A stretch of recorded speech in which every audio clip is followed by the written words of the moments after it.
Era uma noite de eclipse quando decidimos ir até a encruzilhada na saída da cidade para namorar um pouquinho.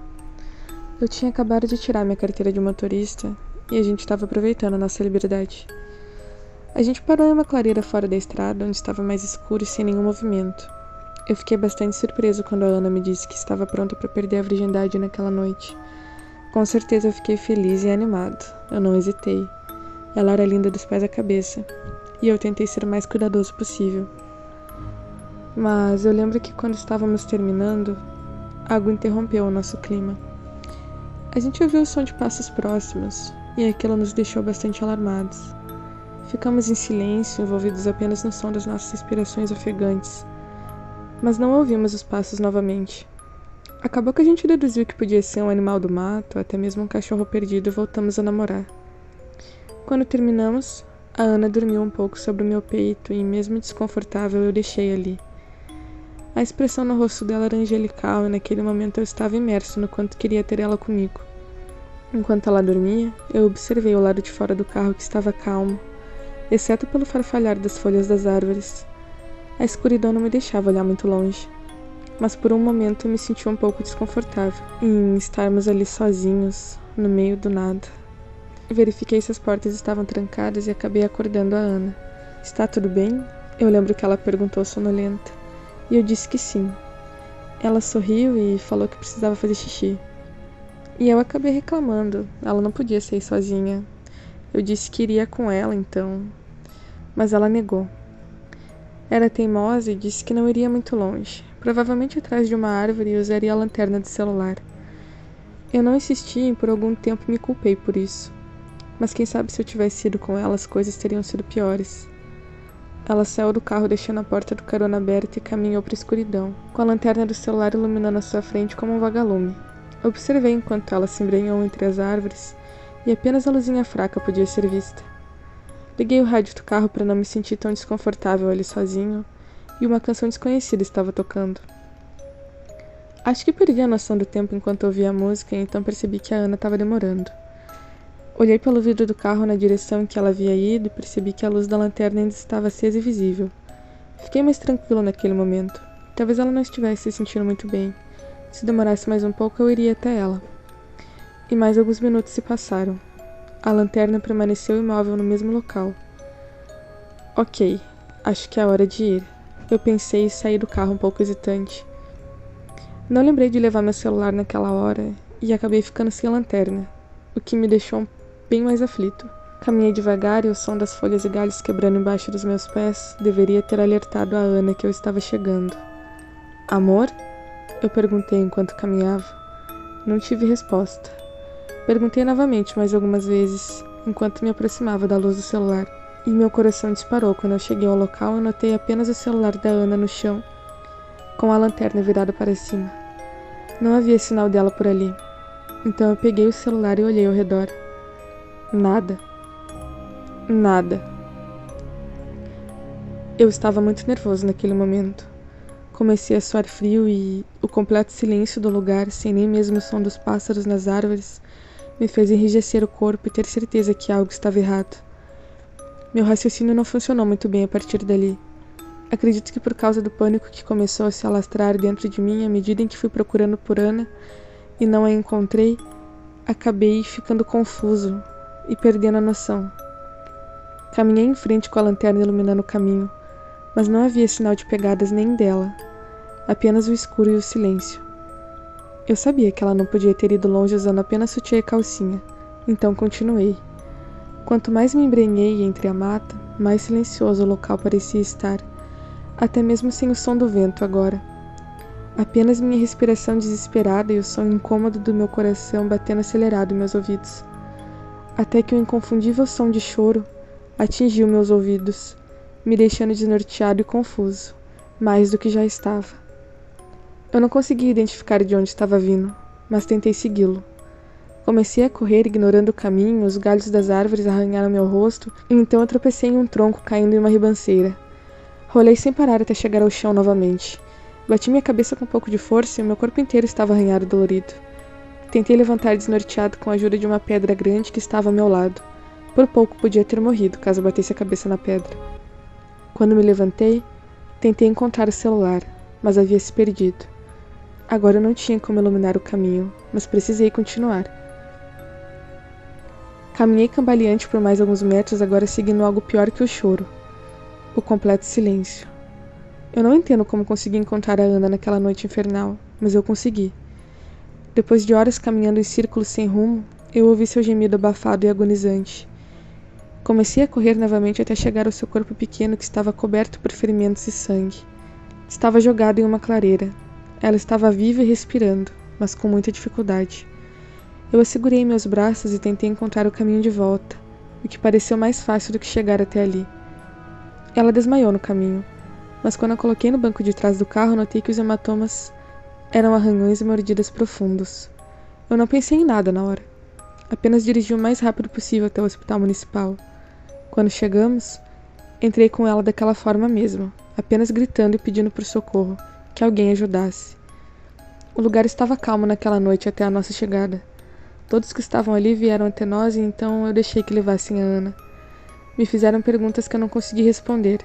Eu pedia por água e um telefone e precisava avisar os nossos pais. Queria estar ao lado dela, mas não me deixaram entrar. E então uma enfermeira mais velha veio até mim. Ela tentou me acalmar e me deu algo para tomar. Quando eu acordei, estava na enfermaria e já tinham feito curativos no meu corpo todo. Mas eu ainda estava muito dolorido. O pior era não saber como a Ana estava quando eu acordei. Mas ao lado da cama em que haviam me colocado estava o meu pai. Ele não parecia nada feliz. Me encheu de perguntas e advertências nada amigáveis, mas quando terminou me abraçou e chorou um pouco no meu ombro. O abraço dele fez meu corpo doer ainda mais, mas não reclamei. Só perguntei por Ana. Ela vai ficar bem, graças a Deus. Os médicos acham que ela foi atacada por uma onça ou outro animal. Já avisaram o exército. Eu suspirei e lágrimas quentes escorreram pela minha bochecha. Também tinha uma sensação de alívio que eu nem consigo descrever. Mas eu nem imaginava o quanto aquele alívio seria passageiro. Fui liberado do hospital no dia seguinte, mas a Ana teria que ficar por mais tempo. Os pais dela me chamaram para conversar sobre o que tinha acontecido e colocaram muitas restrições no nosso namoro a partir daquele dia, como ficar o mais longe possível de locais perigosos e um horário para deixar em casa. Mas uma semana depois tudo já estava melhor. Fomos juntos buscá-la no hospital e depois de alguns exames, o médico disse que estava tudo bem, exceto por uma infecção que foi detectada em seu organismo, mas parecia de alguma forma inativa. O médico nos tranquilizou, afirmando que havia passado antibióticos para ela continuar tomando e que não havia com o que nos preocupar. Acreditamos. Ele também nos disse que a cicatrização de Ana era fora do comum e que gostaria de observá-la melhor caso ela concordasse futuramente. Ficamos felizes em saber que ela não ficaria com marcas que podiam afetar a sua autoestima e não consideramos aquele fato estranho naquele momento. Quando eu a vi, meu coração se aqueceu e eu a abracei muito forte. Eu a senti sorrir no meu pescoço e também estranhei o quanto a sua respiração estava quente. Mas ela estava ali e parecia tão bem como antes de todo aquele pesadelo. Eu só queria ficar o máximo de tempo possível com ela a partir dali e garantir que tudo continuaria normal. Na primeira semana ela parecia realmente bem, se recuperando cada vez melhor, tomando os antibióticos que o médico receitou para a infecção e cada dia mais carinhosa e amorosa. Obedecemos às restrições que seus pais nos passaram e eles gostaram disso, o que os fez afrouxar as rédeas bem cedo. Mas na segunda semana, mais precisamente em uma sexta-feira, ela acordou com febre. Estava quente e suando muito, então me avisou que não iria à escola e que fosse vê-la depois da aula. Combinamos que eu dormiria com ela naquela noite, e então decidi chamar 2 amigos para assistir um filme com a gente. Quando cheguei no quarto dela, depois da aula, senti um cheiro estranho de ferro.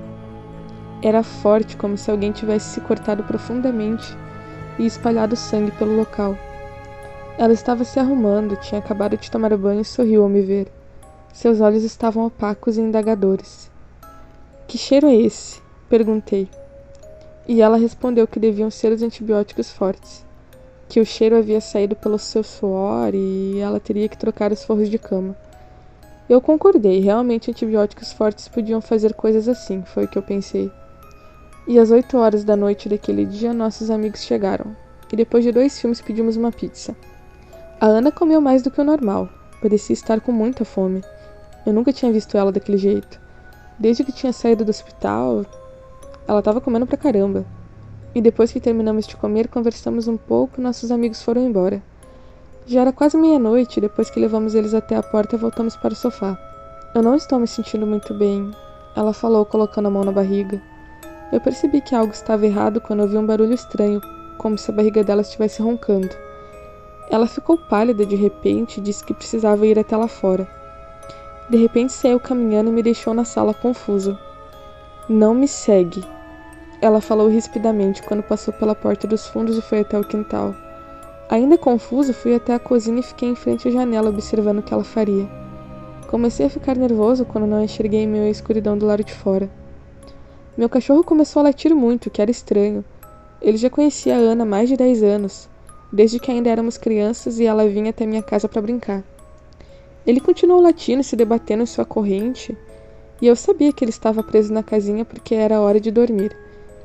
Acabei deixando o tempo passar, não querendo invadir a privacidade da Ana, até que ouvi o meu cachorro chorar baixinho, como se tivesse levado uma pancada, e então passei pela porta, sem pensar. Parei na varanda e, observando ao redor, eu não vi nada ali. Estava escuro e tranquilo, agora sem nenhum barulho. Ana? Perguntei. Está tudo bem? Não tive resposta, então chamei pelo meu cachorro, que sempre ficava alegre ao ouvir a minha voz. Mas dessa vez, apenas o silêncio me recebeu. Meu coração começou a acelerar quando eu dei os primeiros passos pelo quintal. A grama estava molhada pelo sereno e havia um grilo cantando por ali. Caminhei até a casinha do cachorro e chamei mais algumas vezes por Ana. Sem resposta, até ouvir algo que fez meu estômago embrulhar. Acho que eu nunca vou esquecer daquele barulho. Eu senti uma estranha sensação de vazio e um calafrio percorreu o meu corpo inteiro. Algo estava sendo mastigado com muita voracidade. E eu repeti isso para mim, mastigado.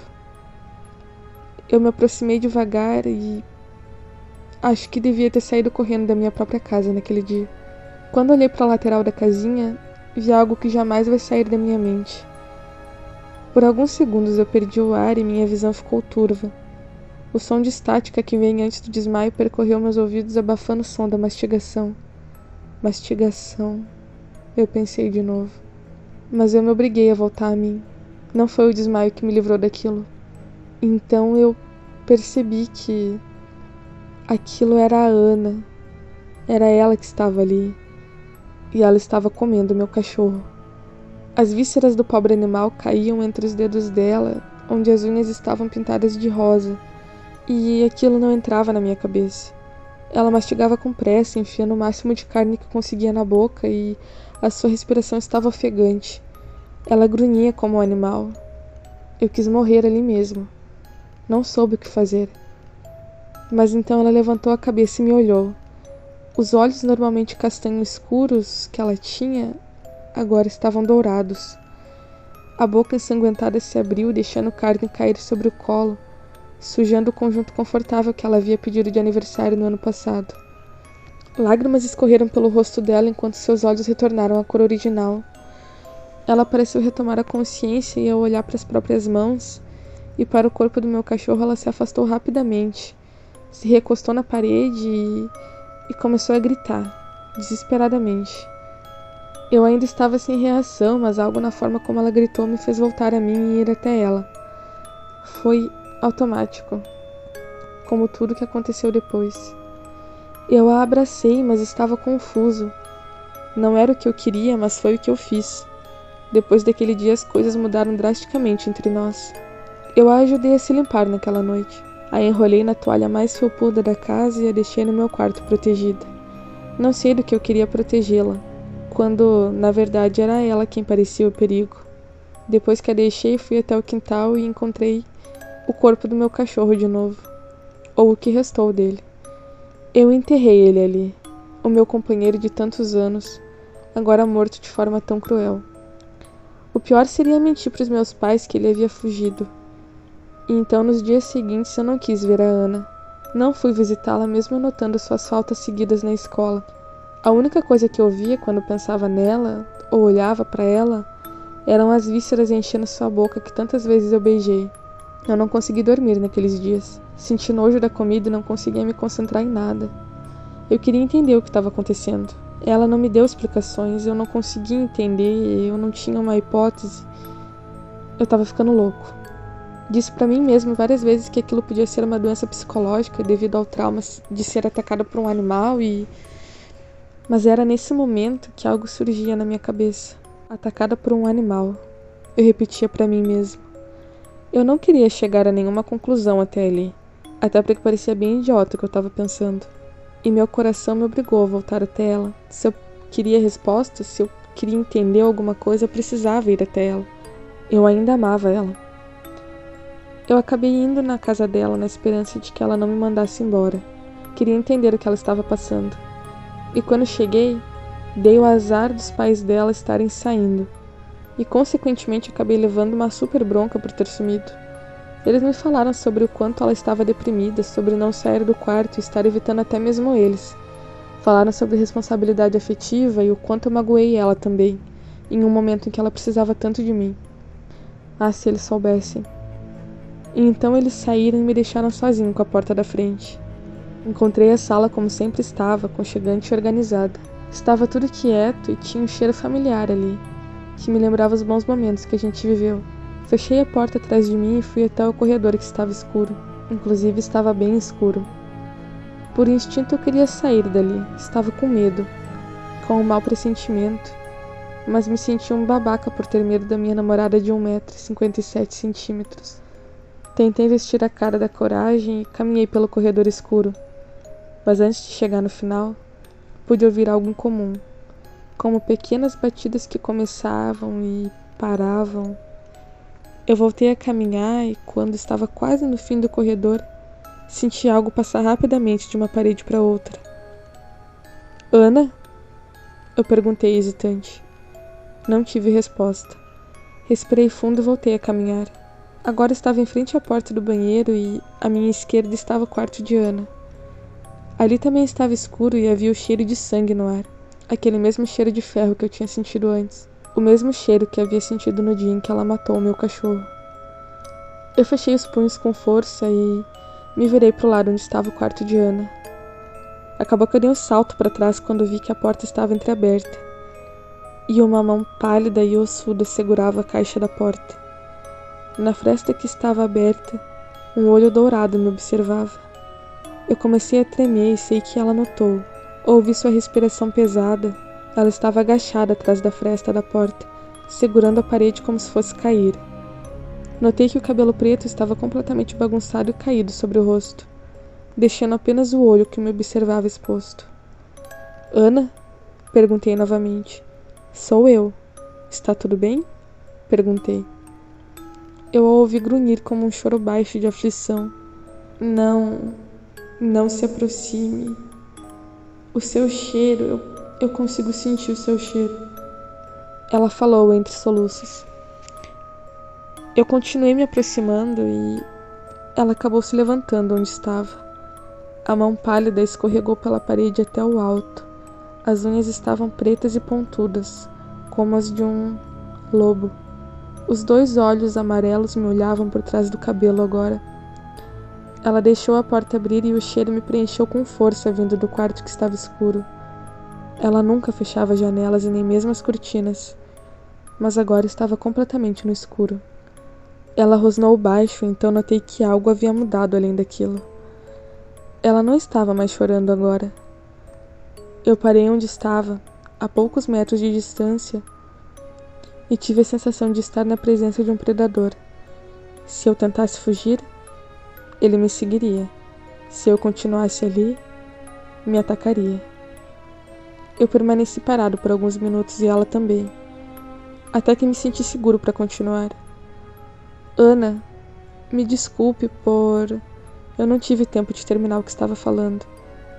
Ela veio até mim tão rápido que nem notei quando se mexeu, apenas quando os caninos enormes estavam à minha frente e tentaram abocanhar o meu peito. Eu me joguei para trás e ela caiu sobre mim, montada como eu gostava antigamente, mas agora com o intuito de me matar. Eu não sei se foi sorte, mas notei um machucado em sua barriga, e enfiei os dedos ali. Foi o que a fez cair para o lado agonizante. Ela rosnou e então recomeçou a chorar. Eu chorei também. Meu Deus, como senti dor naquele dia. Não só física, mas também por dentro. Estava destruído em vê-la daquele jeito. Notei que os olhos voltaram ao tom de castanho habitual e os caninos pareceram diminuir, mas não o suficiente para que não fossem notados. Fiquei paralisado pela surpresa e pelo medo quando ela engatinhou até meu colo e deitou a cabeça sobre meu peito. As lágrimas quentes molharam a minha camisa e ela chorou ali por quase uma hora. Naquele dia eu decidi que ficaria ao lado dela e faria o que fosse preciso. Eu soube que não era uma doença psicológica. Ela não era louca. Ela realmente tinha mudado. Eu consegui acalmá-la e fazer com que ela dormisse. Depois a ajudei a comer um sanduíche que ela não conseguiu manter no estômago e vomitou logo em seguida. Aí entendi do que ela precisava se alimentar agora. Acredito que entrei em um modo de defesa psicológica e automática que me fez agir sem avaliar as consequências ou a situação. Fui até a cozinha com ela e a vi devorar um bife cru, que estava guardado cheio de sangue. Evitei as imagens que vinham à minha mente, mas também não consegui manter os olhos nela. As orelhas também estavam mudadas. Agora eram pontudas e completamente notáveis atrás do cabelo. Haviam pelos nos dedos e nos pés, pelos grossos que nas próximas semanas a vi tentando raspar várias vezes, mas que cresciam tão rápido quanto ela tirava. Ela desistiu e eu tentei fazê-la se sentir bonita, sem sucesso. Ela me contou como se sentia e essas foram as palavras que eu me lembro que ela disse. Eu sinto meu corpo queimar de dentro para fora, e se eu não como a carne sangrando, sinto que vão incendiar e desaparecer. Quando eu durmo, sei que quando acordar estarei diferente. Primeiro veio a febre, a fome, então os pelos, as orelhas, os dentes, e eu nunca sei quando os olhos vão mudar. Mas acho que são os sentimentos, a forma como eu me sinto. Se estou com medo, sinto que vou atacar e eu não posso controlar. Eu queria ter morrido aquele dia. Foi o que ela disse. Eu guardei essas palavras com tanta força dentro de mim que acho que nunca vou conseguir esquecer. Quando eu estava junto com ela agradecia o tempo todo. Tivemos problemas enormes para esconder as mudanças dos pais dela, mas em determinado momento foi impossível. Eu não estava lá no dia que aconteceu, e acho que aquele foi o ápice para tudo. Cheguei mais tarde naquele dia e a Ana me contou que eles discutiram. Eles entraram no quarto dela e a sua mãe estava chorando e implorava para entender por que ela tinha mudado tanto e o que estava acontecendo. O pai dela também estava discutindo e falando muito alto, o que a deixou nervosa e com medo. Ela já tinha me contado que barulhos muito altos acabavam machucando ela. Acabou que a mãe dela abriu as cortinas do quarto deixando a luz entrar, e então quando eles a viram, começaram a gritar como um verdadeiro ataque de pânico. "Você é um monstro!" Foi o que sua mãe repetiu várias vezes. Provavelmente não da forma maldosa como Ana pensou, mas sim pela aparência de Ana. Ela realmente estava virando um monstro. Só que ela não pôde se controlar e não havia ninguém ali para fazer ela parar. Ela os atacou e, quando eu cheguei, ambos haviam sido parcialmente devorados. Ana estava deitada no corredor coberta por sangue e dor. Era como uma camada que cobria seu corpo inteiro. Não tinha forças nem para chorar, mas as lágrimas continuavam escorrendo sem parar. Eu novamente me vi sem saber o que fazer. Sentei no chão, coloquei as mãos na cabeça e fiquei em meio àquela sujeira. Eu apenas queria sumir, mas eu limpei novamente a sujeira que ela fez. Acho que foi ali que eu morri por dentro naquela época. Irei lugar apenas a comandos essenciais para mantê-la segura e viva. No outro dia, quando voltei para vê-la, levei a corrente mais forte que encontrei e a prendi em seu quarto. Ela teria que arrancar um pedaço da parede para se soltar, mas no fundo eu sabia que ela poderia se quisesse. Porém, ela me surpreendeu. Ela quis se manter ali. Àquela altura já havia algo semelhante a um rabo saindo da coluna dela. Ela dormia chorando por causa da dor que sentia toda vez que aquilo crescia. As unhas estavam enormes, o corpo coberto por pelos grossos e escuros. Os caninos não voltaram mais ao normal e ficavam para fora de sua boca. Mas, com o tempo, a mandíbula também estava mudando. A cada dia mais animal e menos humana. Foi no dia em que o rabo se tornou completo e os cabelos dela começaram a cair que conversamos sobre aquilo novamente. Já não conseguia mais alimentá-la o suficiente, então estava fraca. Eu sentia que devia fazer algo para acabar com seu sofrimento. mas não tinha coragem, jamais teria. E aquela foi a última vez que dormi abraçando seu corpo. Ainda existiam traços do cheiro dela ali, e eu queria desaparecer com ela. Em 2 dias faria 1 ano que ela havia sido atacada pelo animal naquela noite. Aquela noite infernal, e havia um pressentimento ruim em mim de que algo aconteceria.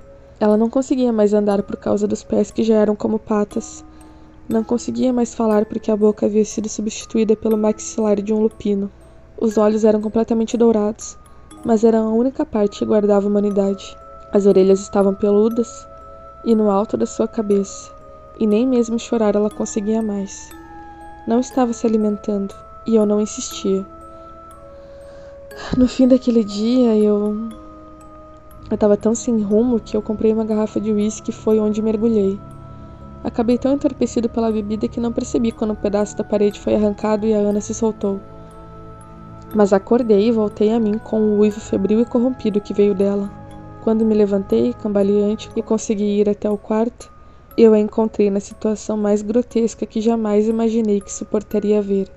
Ela estava em pé sobre as patas deformadas e o som de ossos quebrando era terrível. O corpo inteiro estava se modificando rapidamente e entre os uivos e granidos de dor, eu tinha a impressão de ouvir sua voz pesarosa, lamentando por tudo aquilo. Eu caí no chão aturdido e me recostei na parede atrás de mim. A besta estava completa agora, como um lobo feroz, mas ainda com traços humanos que transformavam a visão em algo indescritível e errado. Ela se virou para mim e me olhou com os olhos dourados. Eu estava tremendo. Tinha certeza que eram meus últimos momentos ali. Depois de tudo, eu apenas esperei ela se aproximar e sussurrei. Eu te amo, Ana. Fechei meus olhos com força e aguardei. Para minha surpresa, ela não me atacou, mas sim recostou sua cabeça peluda em minha testa. Eu abri os olhos e tive tempo de ver uma lágrima escorrer de seus olhos que ainda pareciam humanos. Então ela correu e desapareceu, se perdendo de mim e de tudo que conhecia naquela vida. Eu tentei recuperar a minha vida quando ela se foi. Fui ao psicólogo, fiz terapia em grupo. As pessoas começaram a falar sobre o sumiço da família e foi aí que eu tomei a decisão de tentar ficar o mais longe possível de tudo aquilo. E tive sorte de não ser envolvido quando a polícia investigou e descobriu o que restou dos corpos dos pais. Concluíram que Ana havia os matado e fugido, deixando o pobre namorado para trás. Eu estava melancólico e solitário. Demorei para me reerguer, mas consegui. Me formei, fiz faculdade, arrumei um bom emprego e uma família com uma mulher linda que amei intensamente e 2 filhos maravilhosos. Eu havia encontrado a felicidade, mas não havia um dia em que não pensasse na loba. Depois de alguns anos, decidi comprar uma arma para guardar em casa. No fundo, tinha medo de outras criaturas como ela e como aquilo que a atacou, causando toda a desgraça. Era como um vírus extremamente contagioso, afetando o doente e aqueles que estavam com ele. Um vírus sem cura que se estabelecia na alma de quem vivia aquela situação. E então, depois de 12 anos, eu acabei sozinho em casa em um final de semana. Minha família viajou, mas eu fiquei. Estava cheio de coisas para fazer e, à noite, acabei me trancando no meu quarto, assistindo TV e revisando umas coisas no notebook. Já passava da meia-noite e foi quando ouvi algo quebrando no andar de baixo. Meu sangue gelou e logo pensei que fosse um ladrão. Lentamente me levantei e de pés descalços fui até a gaveta onde guardava minha arma. Segurei firme e abri a porta do quarto. As luzes da casa estavam apagadas e tudo estava silencioso. Caminhei pelo corredor devagar, desci as escadas com o máximo de cuidado para não fazer barulho e cheguei ao andar de baixo. Algo havia entrado pela porta de vidro dos fundos. Haviam cacos de vidro espalhados pelo tapete e um pouco de sangue. E foi aí que senti um inconfundível cheiro de ferro. O mesmo cheiro que senti tantas vezes no quarto de Ana e depois em sua pele e por fim em seu pelo. Eu engolia seco, dando graças a Deus por estar sozinho ali. Continuei empunhando a arma e olhei ao redor. Porém não foi necessário procurar por ela. Foi ela quem me achou. Atrás de mim estava o lobo preto e desproporcional, agora completamente animal. Os olhos inconfundíveis olharam diretamente nos meus, e as orelhas triangulares e pontudas estavam erguidas. Os dentes à mostra antecederam a chegada de um rosnado. e eu aguardei pelo momento em que ela fosse atacar. Eu não queria, mas teria que me defender. Porém, novamente, como anos atrás, ela se manteve na mesma posição, em silêncio, me observando. As orelhas abaixaram e os dentes foram se escondendo. Ela se aproximou com passos lentos, as patas sujas de terra deixando pegadas no tapete. Então, quando chegou à minha frente, ela me olhou pela última vez e então se curvou, deitando diante dos meus pés como um cão cansado. Eu entendi o porquê. Ela estava cansada e precisava descansar. Entendi que ainda havia uma mente humana e racional no animal selvagem. Ela esperou a minha família sair e me observou de longe, para então vir em busca do seu descanso. Eu não contive as lágrimas. As lembranças dos nossos momentos da infância à adolescência, até o fim dos dias em que estivemos juntos. As lembranças vieram à minha mente enquanto eu puxei o gatilho. E então silêncio. Eu atirei certeiramente na cabeça dela. Ana estava morta. O lobo estava morto. E eu a matei. E não precisei de balas de prata para isso.